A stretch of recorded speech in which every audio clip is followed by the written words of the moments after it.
Good day. I'm Gail Hunter. Panoramic Poetry is a spoken word venue in Philadelphia, Pennsylvania. Once a week, poets come to read and listen to the spoken word. Here are some highlights from past Panoramic Poetry gatherings. This piece, Change for 2 cents, goes like this. From the first word to the last thought, I get lost in this white water, enduring the mental challenges of this thought-provoking swim. At times I follow the blue line, searching for my creative release, expounding upon the visions caught up in my third eyesight, which speak about this, my simple, poetic, humble life. A witness firsthand to the struts and stripes of the many chocolate faces reflected in the stained glass windows caught up in this systematic economic urban blight.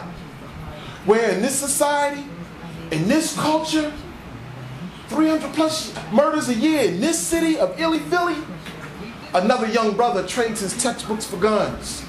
He trades the classroom for the corner, the classwork for the corner hustle, all the while trying to attain the street life PhD. See, the corners have been the alluring cause for many generations. Many people have gone to occupy the corners as if they were caught up in an invisible inferno, not understanding and realizing they too have salvation. See, the corners have been around for years in existence. You can see the revolving faces just continually floating by when you look back and count over the years. Young brothers and sisters caught up in a dead-end way of life where, upon graduation, murder, death, or mama's tears or prison are always the stemming final outcome. Where, in this society, we got more young brothers killing one another, sometimes over a stare that lasts too long. Now see, if I didn't know any better, I'd tell you how the rate that these young brothers killing one another is quicker than Klansmen used to throw strange fruit on trees.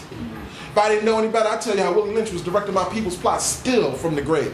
Where now, the younger generation seems to not respect the older generation. The older generation has lost touch with the younger generation. Brothers disrespecting sisters, calling them everything outside of their name, only to in the end discard them like trash as misogynistic tools. Sisters not believing in brothers to lead and be the kings that they were born to be, so they ain't trying to stand next to him, you see.